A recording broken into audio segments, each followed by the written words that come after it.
maza abu ta kai ne garnakin maikiya aikawa da sa'a yaki akan tabuwa kallo shi kofar gida kai da marawu bangaya a zazi ya shiryu ya hau ya rike kalaya kada zuci sara ciki rike kofatan maikiya sara su duka wuce muhammadin rasulallah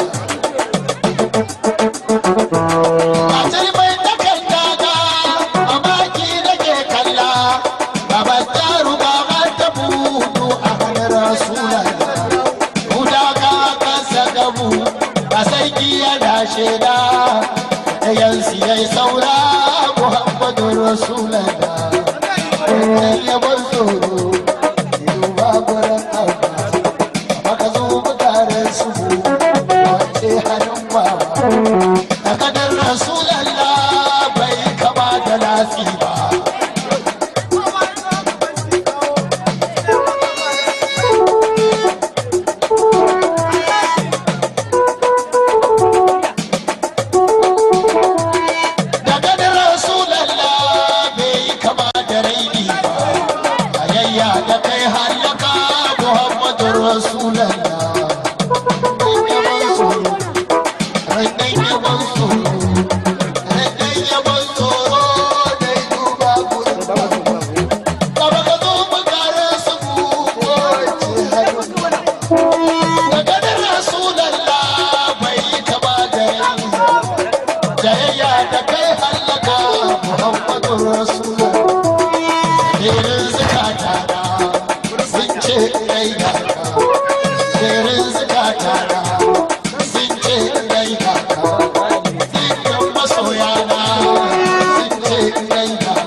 Mai magana salama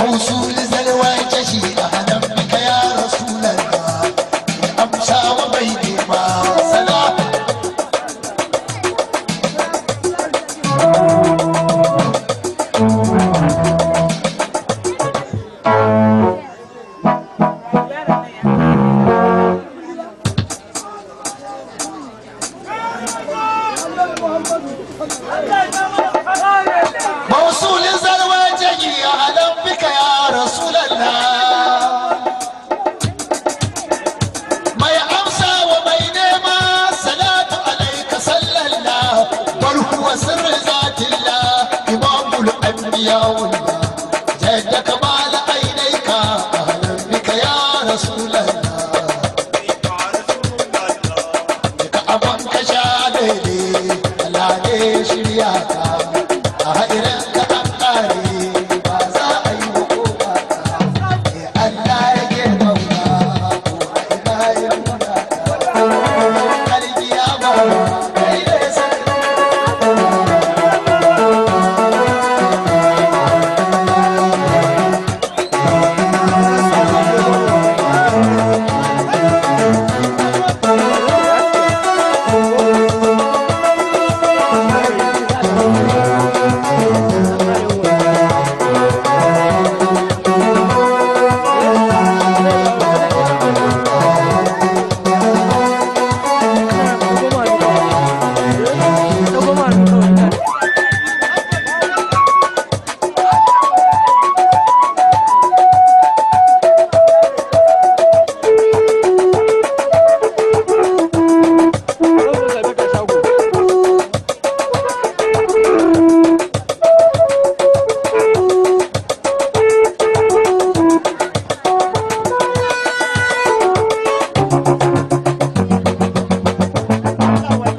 Gumbigen sabon fitun hutawa ba, fadar bege ne da bai iya komai ba. Zauna lafiya da hamana tuba, sannu balarabe makullin bauta. Allah ya saka da kai. Allah jama'a alfarmar da za a yi mana ba sai an gaisa ba. Hidimar da yawa manzan Allah ta isa. Kun ga mutanen da yawa. Yanzu idan zai fita za a ce za a gaisa. Don Allah ku masu uzuri hidimar da yawa manzan Allah. Kowa ita da ladan gida haka. ba sai an ce sai an gaisa ba kun ga abin da yawa don haka Allah ya haɗa mu da manzon Allah